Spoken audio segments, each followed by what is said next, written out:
Banjir menggenangi sejumlah wilayah dan untuk mengetahui lebih jauh terkait cuaca buruk yang melanda wilayah Jabodetabek, saat ini sudah bergabung senior forecaster BMKG Rifda Novia Karani. Iya, selamat siang Mbak.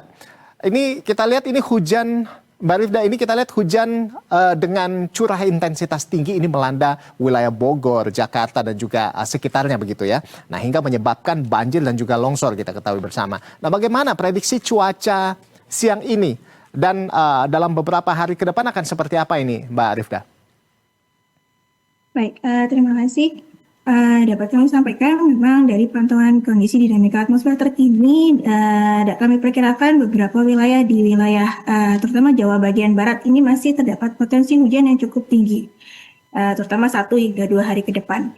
Dan potensi hujannya juga sifatnya variasi. Untuk hari ini saja di sekitar wilayah Jakarta bagian selatan, kemudian Kabupaten Bogor, Depok, kemudian Kabupaten Bekasi masih terdapat potensi hujan diperkirakan dengan intensitas sedang hingga lebat pada sore hingga malam hari.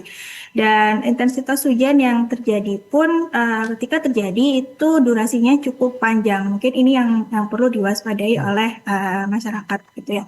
Karena dengan intensitas yang variasinya dari ringan hingga kemudian dengan intensitas hingga ke lebat gitu ya dan berdurasi panjang, maka sangat dimungkinkan terdapat bencana-bencana hidrometeorologi yang basah gitu ya, yang mungkin yang masih perlu diwaspadai. Baik, lalu selanjutnya terkait dengan banjir bandang yang terjadi di wilayah Bogor gitu ya. Nah, apakah memang ini faktor hujan deras atau ada faktor lainnya yang mempengaruhi hal ini terjadi, Mbak? Iya, kalau dari pantauan pos pengamatan hujan yang ada di wilayah Bogor gitu ya, dari beberapa pos kami memiliki ada sekitar 3 hingga 4 pos pengamatan di situ. Dan kami mencatat memang curah hujan yang terukur selama 24 jam dari pukul 00 hingga pukul 00 tadi pagi gitu ya, dari hari kemarin itu tercatat memang di atas 50 mm. Seperti misalnya di sekitar wilayah Darmaga itu sekitar 86 mm per 24 jam, kemudian di wilayah Citeko itu sekitar 110 mm per 24 jam, dan ini sudah masuk kategori hujan dengan intensitas lebat hingga sangat lebat gitu. Dan mungkin juga karena durasi hujannya yang cukup panjang gitu ya, jadi makanya selain intensitasnya yang tinggi, durasi hujan yang cukup panjang, dan beberapa hari ke belakang kan memang daerah-daerah Kabupaten Bogor secara umum itu merata hujannya gitu. Jadi dengan tingkat kejenuhan yang sudah tinggi karena didempa dengan hujan yang terus menerus dari beberapa hari ke belakang dengan intensitas yang juga cukup tinggi, maka sangat dimungkinkan adanya ancaman bencana hidrometeorologi seperti banjir dan banjir bandang seperti ini, Mas, gitu.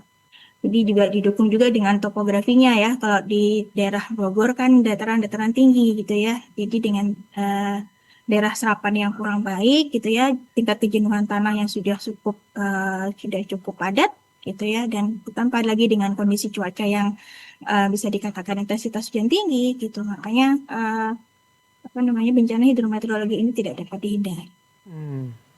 Baik, Mbak Rifda, ini kita tahu juga bahwa ini kan masih di masa liburan sekolah begitu ya. Nah, apa yang perlu diwaspadai oleh warga yang berlibur di wilayah dataran tinggi khususnya, dan bagaimana dengan kondisi perairan Indonesia di wilayah Jawa dan juga di Sumatera? Kita tahu memang sekarang karena musim liburan ya, masih banyak warga yang sudah menentukan akan liburan kemana, udah beli tiket dan sebagainya. Apa yang harus diwaspadai sebetulnya, Mbak?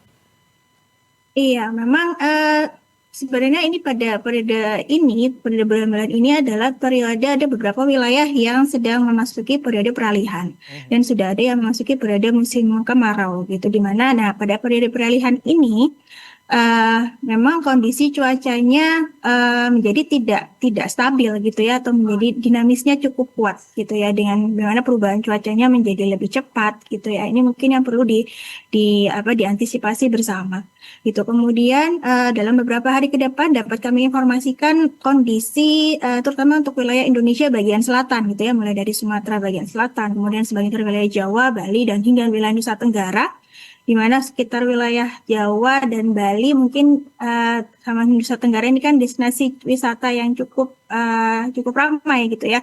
Nah, dapat kami informasikan dalam beberapa hari ke depan ini potensi peningkatan kecepatan anginnya juga perlu diantisipasi gitu ya, dengan kecepatan angin yang cukup tinggi, cukup kencang gitu ya di wilayah-wilayah Jawa dan Bali hingga Nusa Tenggara ini yang perlu diwaspadai.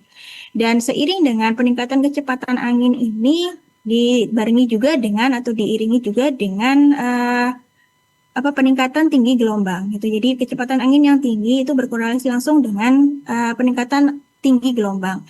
Jadi yang perlu diwaspadai di wilayah sekitar perairan Sumatera, dari barat Sumatera hingga wilayah-wilayah selatan Jawa, Bali hingga Nusa Tenggara ini dalam beberapa hari ke depan dimungkinkan atau diperkirakan adanya peningkatan gelombang tinggi gitu ya, di Baik. mana gelombangnya bisa mencapai 1, hingga 25 meter dan itu biasanya sudah perlu diberi peringatan. Biasanya BMKG sudah memberikan peringatan atau mengeluarkan peringatan dininya ke aktivitas-aktivitas pelayaran, kemudian ke daerah-daerah pelabuhan apabila sudah mencapai di atas 1 hingga Baik. 1,25 meter ya, hingga atau lebih tinggi dari itu gitu. Ya, Dan ya, sampai ke wilayah baik. sekitar perairan utara Aceh juga demikian, terdapat peningkatan tinggi gelombang yang cukup signifikan. Baik. Jadi artinya baik di darat maupun di laut begitu ya, ini masih perlu diperhatikan lagi, perlu diperhitungkan lagi, apalagi bagi warga yang ingin melaksanakan bepergian yang lumayan jauh begitu ya. Dan baik, terima kasih Betul.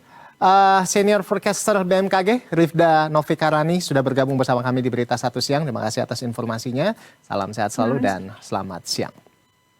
selamat siang.